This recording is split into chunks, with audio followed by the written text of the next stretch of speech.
আসেন জিলহজ মাসের প্রথম দিকের আমলগুলোর ফজিলতটা জেনে নেই কোরআনের আলোকে।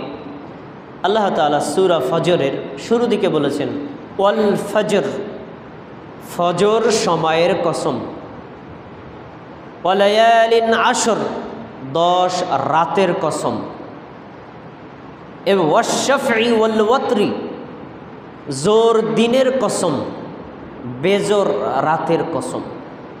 তাহলে 4টা জিনিসের কসম খাইলেন, ফজর সময়ের কসম, 10 রাতের কসম, জোর দিনের কসম, বেজোর রাতের কসম। এখন এই 4টা দিন রাত জোর বেজোর দ্বারা কি উদ্দেশ্য, এ বিষয়ে মুসনাদে আহমদে একটা হাদিস বর্ণিত আছে। নবী সাল্লাল্লাহু আলাইহি ওয়াসাল্লাম বলেছেন, ফজর বলতে তো আমরা বুঝি, আমরা ফজর সালাত যখন আদায় করি তখনকার সময়। তিনি বলেছেন জোর দ্বারা উদ্দেশ্য হলো কোরবানির দিন, কারণ জিলহজ মাসের 10 তারিখে কোরবানি হয়। বেজোর দ্বারা উদ্দেশ্য হলো জিলহজ মাসের 9 তারিখ, যেটা আরাফার দিবসে হাজিরা অবস্থান করে। আর 10 রাত দ্বারা উদ্দেশ্য হলো জিলহজ মাসের নতুন চাঁদ দেখার পর থেকে প্রথম 10টা রাত এবং দিন। তাহলে আমরা পেলাম আল্লাহ তাআলা ফজরের কসম করেছেন, 10 রাতের কসম করেছেন, জোর দিনের কসম করেছেন, বেজোর রাতের কসম করেছেন। এই 4টা জিনিসের গুরুত্ব আল্লাহর কাছে কম না বেশি? এই জন্য আল্লাহ কসম করেছেন। তাহলে এই কসম দ্বারা আমাদেরকে বোঝাতে চেয়েছেন এই 4টা জিনিসের গুরুত্ব যেমন আমি আল্লাহ দিয়েছি, তোমরাও এই 4টা জিনিসের গুরুত্ব দাও। তাহলে 5 ওয়াক্ত সালাতের মধ্যে ফজর সালাতের গুরুত্বটা সবচেয়ে বেশি, কারণ এই সালাত দিয়েই বান্দা দিনটা শুরু করে। এই সময়ের গুরুত্ব সবচেয়ে বেশি। আর বছরের শেষ মাস জিলহজ মাসের প্রথম 10টা রাত, এই 10টা রাতের গুরুত্ব আল্লাহর কাছে খুব বেশি, আবার 10টা দিনেরও গুরুত্ব খুব বেশি। তারপরে এই 10টা দিনের মধ্যে স্পেশাল একটা রাত আর একটা দিন আছে, সেটা কি? আরাফার রাত, আরাফার দিন, কোরবানির দিন। আরাফার দিন হাজিগণ আরাফায় অবস্থান করেন, সেই দিনটা হলো দোয়া কবুলের দিন, জাহান্নাম থেকে মুক্তির দিন। আর কোরবানির দিনটা হলো আল্লাহর সন্তুষ্টির জন্য পশু কোরবানির মাধ্যমে আল্লাহর থেকে নৈকট্য হাসিল করে নেকি নেওয়ার দিন। এবার আসেন হাদিস, সুনানে তিরমিজি, সহিহ বুখারী, 2টা হাদিসে বর্ণিত আছে। আন ইবনে আব্বাস রাদিয়াল্লাহু তাআলা আনহুমা আন্নাহু ক্বালা, আব্দুল্লাহ ইবনে আব্বাস রাদিয়াল্লাহু আনহু থেকে বর্ণিত, তিনি বলেন রাসূলুল্লাহ সাল্লাল্লাহু আলাইহি ওয়াসাল্লাম বলেছেন, মা মিন আইয়ামিন আমালুস সালিহি ফীহিন্না আহাব্বু ইলাল্লাহ মিন হাযিহিল আইয়ামিল আশর। আমার সাহাবীরা তোমরা শোনো, জিলহজ মাসের নতুন চাঁদ দেখার পর থেকে 10টা রাত আর 10টা দিন, এই 10টা রাতের আমল, 10টা দিনের আমল আল্লাহর কাছে যতটা প্রিয়, বছরের অন্য কোনো দিনের, অন্য কোনো রাতের আমল আল্লাহর কাছে এত প্রিয় না। এই 10 রাতের আমল আল্লাহর কাছে খুব পছন্দনীয়, এই 10 রাতের আমল আল্লাহর কাছে খুব পছন্দনীয়, অন্য কোনো দিন আর রাতের আমল আল্লাহর কাছে এত পছন্দনীয় না। সাহাবীরা সাথে সাথে বলছেন, ক্বালু ইয়া রাসূলুল্লাহ ওয়ালাল জিহাদু ফি সাবিলিল্লাহ, আল্লাহ রাসূল, আল্লাহর রাস্তায় জিহাদ করাও কি 10টা রাত এবং দিনের আমলের চাইতে বেশি গুরুত্ব না? আপনিই তো নিজেই বলেছেন আল্লাহর রাস্তায় জিহাদে যাওয়ার গুরুত্ব কত। আল্লাহর রাস্তায় জিহাদে গিয়ে কেউ যদি শহীদ হয় তাহলে তার সব পাপ ক্ষমা হয়ে লোকটা জান্নাতে যাবে, এটাও কি বেশি গুরুত্বপূর্ণ না? রাসূল সাল্লাল্লাহু আলাইহি ওয়াসাল্লাম বললেন, শোনো, ওয়ালাল জিহাদু ফি সাবিলিল্লাহ, আরে এই 10টা রাতের আমল, 10টা দিনের আমল জিহাদের চাইতেও বেশি গুরুত্বপূর্ণ।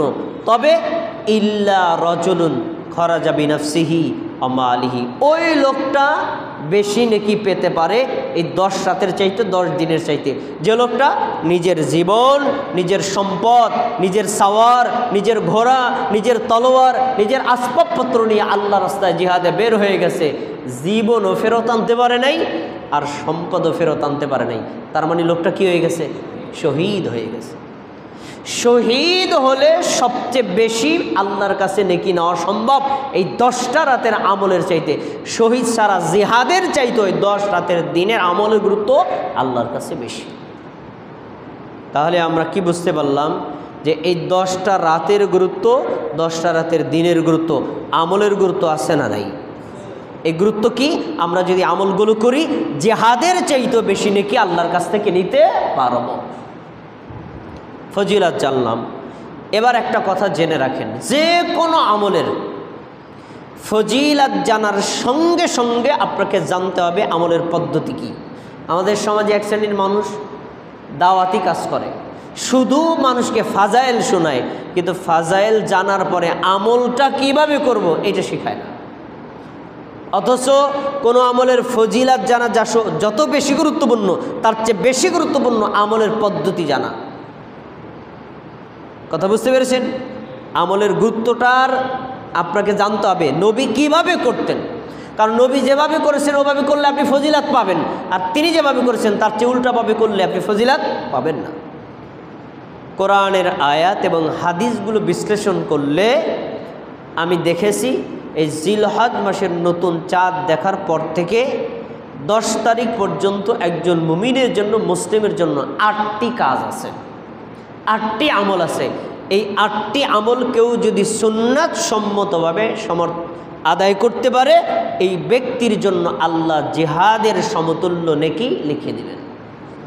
আসুন এক নজরে জেনে নেই 8টি আমল কি। 1 নম্বর,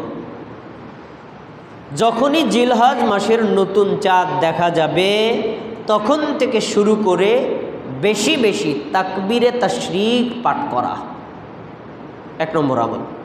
2 নম্বর, জিলহজ মাসের নতুন চাঁদ দেখার পর থেকে নিজের শরীরের কোনো পশম আর হাত পায়ের নখ কাটা থেকে বিরত থাকা।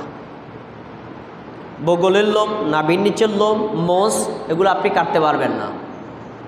হাত পায়ের নখ আপনি কাটতে পারবেন না, কুরবানি করার পরে কাটতে পারবেন। 2টা আমল। 3 নম্বর, জিলহজ মাসের 1 তারিখ থেকে শুরু করে একটানা 9 দিন সিয়াম রাখা, এটি একটি মুস্তাহাব আমল। 4 নম্বর, এই 9টা সিয়াম যদি কেউ রাখতে না পারে, কমপক্ষে আরাফার দিবসে সিয়াম রাখা। 5 নম্বর, আরাফার দিবসে আল্লাহর কাছে নিজেকে জাহান্নাম থেকে মুক্তির জন্য দোয়া করা, কারণ ওই দিনে জাহান্নাম থেকে মুক্তি ঘোষণা করা হয়। 6 নম্বর, ঈদুল আজহার দিনে ঈদুল আজহার সালাত আদায় করা। 7 নম্বর, কুরবানি করা। 8 নম্বর, যদি আপনার সামর্থ্য থাকে তাহলে আপনি সম্ভব হলে হজ করবেন। কয়টা আমল বললাম? এই 8টি আমল। এই 8টি আমল সামর্থ্য অনুযায়ী সুন্নাত পদ্ধতিতে কোনো মুমিন বান্দা, কোনো বান্দি যদি আদায় করে, আল্লাহ ওই ব্যক্তির আমল নামায় জিহাদের সমতুল্য নেকি লিখে দেবেন। আসলে এবার 8টি আমলের বিস্তারিত পদ্ধতি জেনে নিই।